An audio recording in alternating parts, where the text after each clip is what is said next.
ಈಗ ಮಾನವನ ಗುರಿ ಎಂದರೆ ಹಣ.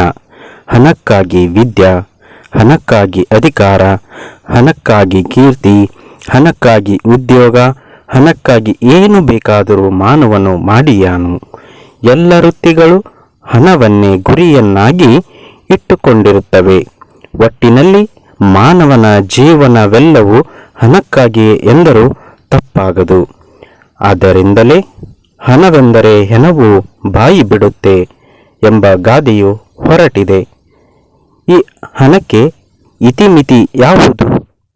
ಯಾವನಿಗೆ ಎಷ್ಟು ಹಣ ಬೇಕು ಎಂದರೆ ತುಂಬ ಬೇಕು, ತುಂಬ ಎಂದರೆ ತುಂಬ. ಹಣಕ್ಕೆ ಆಕಾಶವೇ ಮಿತಿ. ಎಷ್ಟೇ ಹಣವಿದ್ದರೂ ಯಾರಿಗಾದರೂ ತೃಪ್ತಿ ಇದೆಯೇ?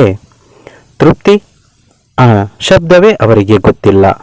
ನಮಗೆ ಸಾಲದು, ಇನ್ನೂ ಹಣ ಬೇಕು, ತುಂಬ ಹಣ ಬೇಕು, ಇಷ್ಟೇ ಎಲ್ಲರಿಗೂ ಗೊತ್ತಿರುವುದು. ಈ ಇಷ್ಟೊಂದು ಹಣದಿಂದ ಶಾಂತಿ ಸುಖಗಳನ್ನು ಕೊಂಡುಕೊಳ್ಳಬಹುದೇ? ಖಂಡಿತ ಇಲ್ಲ. ಹಾಗಾಗಿ ಬಿಟ್ಟಿದ್ದರೆ ಶಾಂತಿ ಸುಖಗಳನ್ನು ಕೊಂಡುಕೊಳ್ಳುವುದಕ್ಕೆ we can't purchase happiness by money in markets or ಬಜಾರ್ಸ್.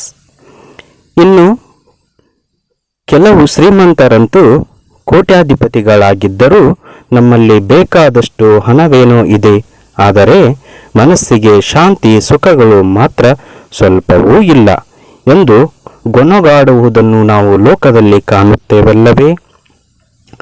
ಅಂತೂ ಬರೀ ಹಣದಿಂದ ಶಾಂತಿ ಸುಖಗಳು ದೊರಕುವುದಿಲ್ಲ ಎಂದು ನಮ್ಮೆಲ್ಲರ ಅನುಭವದಲ್ಲಿದೆ ಎಂದು ಸಿದ್ಧವಾಯಿತಲ್ಲವೇ?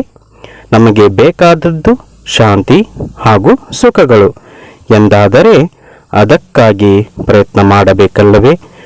ಜ್ಞಾನದಿಂದ ಶಾಂತಿ, ಜ್ಞಾನದಿಂದಲೇ ಸುಖ ಸಂತೋಷಗಳು.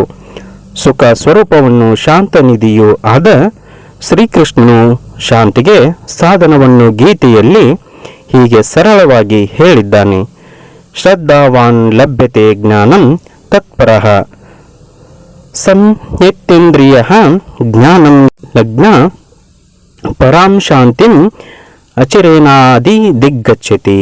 ನಮಗೆ ಶಾಂತಿ ಬೇಕೆಂದರೆ, ನಿಜವಾದ ಆನಂದವೇ ಬೇಕೆಂದಾದರೆ ಆತ್ಮಜ್ಞಾನವನ್ನು ಸಂಪಾದಿಸಿಕೊಳ್ಳೋಣವೇ?